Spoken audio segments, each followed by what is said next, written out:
తాకట్టులో ఉన్న బంగారాన్ని విడిపించి ఆ రోజు ఆన్లైన్ రేటుకే మేము కొంటాం. Sharma gold company.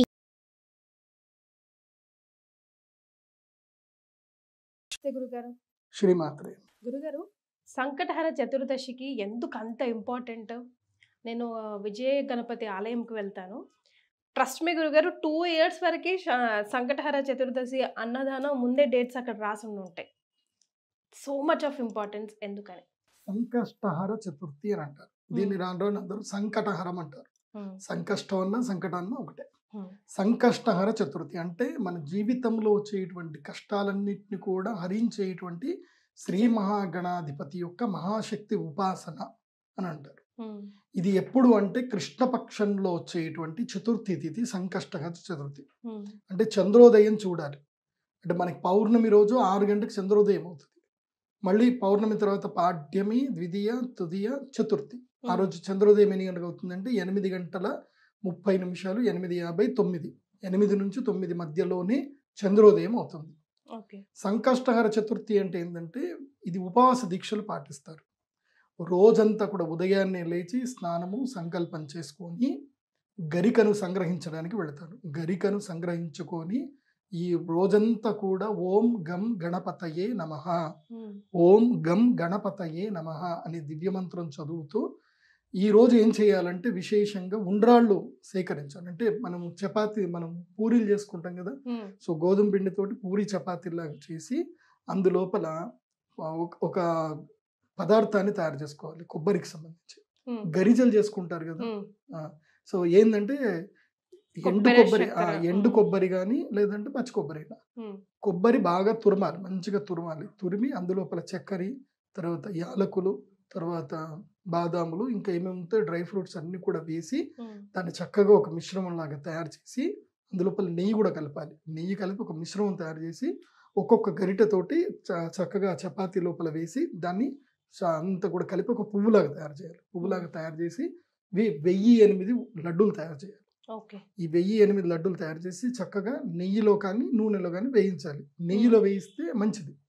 నెయ్యిలో చక్కగా వేయించి తీసి అన్ని పక్కన పెట్టాలి. ఈ రోజు సాయంత్రం అంటే సంకష్టహర చతుర్థి రోజున సాయంత్రం పూట 6 గంటలకి ఏం చేయాలి, సూర్యాస్తమం అయిపోయిన తర్వాత యజ్ఞం ప్రారంభం చేయాలి. ప్రారంభం చేసి అంటే 5 గంటల నుంచి సంకల్పము పూజ అంతా రెడీ అయిపోతుంది. కరెక్ట్గా సూర్యాస్తమం అయిపోగానే యజ్ఞం ప్రారంభం అవుతుంది. గోధూళి వేళ అంటారు, దివ్య ముహూర్తం అది. ఆ గోధూళి వేళల్లో యజ్ఞం ప్రారంభం చేసి గణపతి అథర్వ శీర్షం చదువుతూ లక్ష్మీ గణపతి మంత్రం చదువుతూ 1008 సార్లు లక్ష్మీ గణపతి మంత్రాన్ని చదువుతూ ఈ యొక్క ఒక్కొక్క స్వాహాకారానికి ఒక్కొక్క లడ్డు వేయాలి యజ్ఞం లోపల. గణపతి అంటేనే అథర్వుడు, అథర్వుడు అంటేనే ఈయన అగ్నిస్వరూపుడు గణపతి. కాబట్టి గణపతికి అగ్నిస్వరూపం లోపల 1000 లడ్డులు నివేదన చేయాలి. సంకష్టహర చతుర్థి రోజున ఈ యాగం చేయాలి. ఈ యాగం చేసిన తర్వాత గణపతికి గరిక కూడా నివేదన చేసి పూజ చేసి షోడశోపచార పూజ చేసి నైవేద్యం అంతా కూడా అగ్నికి నైవేద్యం పెట్టాలి. అంటే గణపతికి ఎప్పుడు డైరెక్ట్గా నైవేద్యం పెట్టడానికి అధికారం లేదు, అగ్నికి నైవేద్యం పెట్టాలి. అగ్నికి నైవేద్యం పెట్టిన తర్వాత చంద్ర దర్శనం చేసుకోవాలి. చంద్ర దర్శనం చేసుకున్న తర్వాత భోజనం చేయాలి. ఇది సంకష్టహర చతుర్థి. వీళ్ళిద్దరు ఎనిమిస్ కదా గురుగారు? ఎవరు? గణపతి, చంద్రుడు. అదే కదా సంకష్టహర చతుర్థి రోజు ఎందుకు చేసుకోవాలంటే కేవలం వినాయక చవితి తప్ప మిగతా అన్ని చవితుల్లోనూ నన్ను చూసినటువంటి వారికి అంటే చంద్రుడు గణపతిని వేడుకుంటాడు, ఏమయ్యా నాకు శాపం పెట్టేస్తావు కదా ఏంటి అంటే అప్పుడు వినాయకుడు అనుగ్రహిస్తాడు. ఒక్క వినాయక చవితి రోజు తప్పున ఎవరైతే వినాయక చవితి రోజున నిన్ను చూస్తారో వాళ్ళు సంకష్టహర చతుర్థి వ్రతం చేస్తూ నీ ఆగమం గురించి ఎవరైతే వేచి చూసి ఎవరైతే కనుక కృష్ణపక్ష చతుర్థి రోజున నన్ను దర్శించి ఎవరైతే భోజనం చేస్తారో వాళ్ళకి సంకష్టములని నేను హరిస్తాను అని వరం ఇస్తాడు. అందుకే సంకష్టహర చతుర్థి రోజున భోజనాలు ఎవరు పొద్దునప్పుడు చేయరు. అన్నదానం అంతా కూడా రాత్రి జరుగుతాయి. ఇక్కడ రాత్రి అన్నదానాలు జరుగుతాయి. సంకష్టహర చతుర్థి ఈ వ్రతం చేస్తారు, సహస్రమోదక పూజ చేస్తారు. అలా చేసుకోలేనటువంటి వాళ్ళు 11 లడ్డూలైన నైవేద్యం పెట్టి గణపతికి షోడశోపచార పూజ చేస్తారు. గణపతికి ఓం గణేశాయ నమః విఘ్నహర్త్రే నమః అని గణపతికి అష్టోత్తర శతనామాలు చదువుతూ ఓం గణేశ శ్రీ గణేశ అనుకుంటూ అక్షంతలు వేసి పూజ చేసిన తర్వాత గరిక నివేదన చేసిన తర్వాత ఉండ్రాళ్ళు అవి నైవేద్యం పెడతారు. పెట్టిన తర్వాత చంద్రదర్శనం చేసుకుంటారు. చంద్రదర్శనం తర్వాత ఈ యొక్క ఆహారం అని తీసుకోవడం జరుగుతుంది. ఇది సంకష్టహర చతుర్థి వ్రతం. అయితే చాలా మంది ఈ వ్రతం చేస్తారు కానీ గణపతిని ఎవరు దగ్గర పెట్టుకోరు. గణపతి ప్రవాళ ప్రియుడు, అంటే ప్రవాళం పగడములో గణపతి ఉంటాడు. పగడములో గణపతి సన్నిధానం ఉంటుంది, శక్తి ఉంటుంది. పగడముతో చేసినటువంటి శ్వేత ప్రవాళము లేదా ప్రవాళం, అంటే ప్రవాళం అంటే ఏంటి అంటే ఎరుపు వర్ణం. ఎరుపు వర్ణం, ఆ ఆరెంజ్ కలర్ ఎరుపు వర్ణంలో ఉండేటువంటి గణపతిని మెడలో ధరించాలి. అందరికీ పడుతుంది. తెలుపు వర్ణంలో అయినా వేసుకోవాలి, ఎరుపు వర్ణం అయినా వేసుకోవాలి. తెలుపు వర్ణంలో వేసుకున్న గణపతి వల్ల విఘ్నాలన్నీ కూడా తొలగిపోతాయి, విద్యా జ్ఞానం కలుగుతుంది.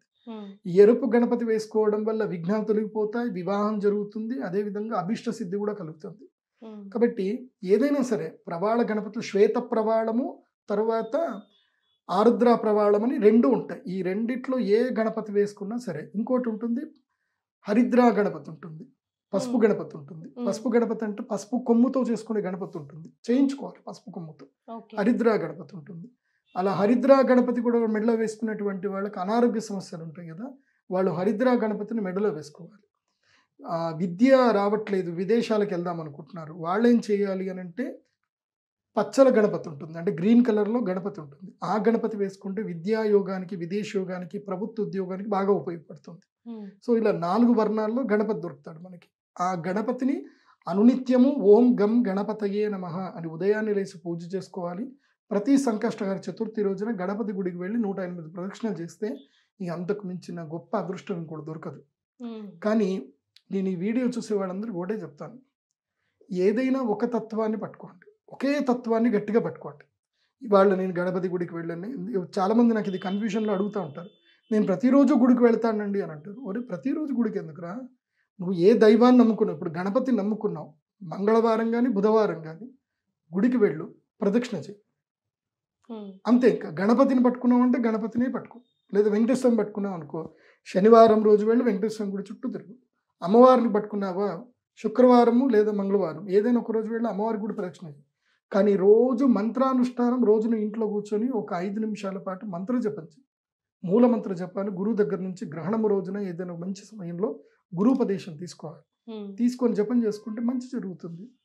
సో ఇది చేస్తే సంకష్టహర చతుర్థి చేయడం వల్ల సంకష్టములని హరిస్తాయి. ఎందుకోసమంటే నేను చాలా కుటుంబాలు చూశాను, మాకు తెలిసిన మా అన్నయ్య గారు ఉంటారు, మా బాబాయ్ ఉంటాడు చక్రి అని, మా బాబాయ్ వాళ్ళ అన్నయ్యకి ఆల్మోస్ట్ హాస్పిటల్లో పడిపోయారు, ఇంకా చనిపోతారు అని అనుకున్నారు. వాళ్ళ ఆవిడ నేను సంకష్టహర చతుర్థి చేస్తానని చెప్పి దీక్ష తీసుకుంది.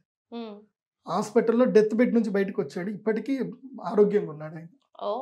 వాళ్ళ వంశంలో ఇప్పటికీ వాళ్ళు సంకష్ట చతుర్థి ఇప్పటికీ వదిలిపెట్టలేదు, ఇంకా చేస్తూనే ఉన్నారు వాళ్ళు. ఎందుకోసం అంటే ఆ సంకల్పం వల్ల వాళ్ళకి ఆయన చనిపోయేటాన్ని బతికినాడు. ఇంకా డాక్టర్లు అన్నారు ఇంకా వెంటిలేటర్ పెట్టేస్తే ఇంకా అయిపోయిందని అంటారు. ఆమె దండం పెట్టుకుంది అంతే. మా నాన్నగారు వెళ్ళినప్పుడు చెప్పారు సంకష్ట చతుర్థి చెయ్యి, ఏం కాదు నీ మూడు బతుకుతాడు, బతికాడు. అది అదృష్టవంతులు. Right, thank you so much గురువు గారు. శ్రీమాత.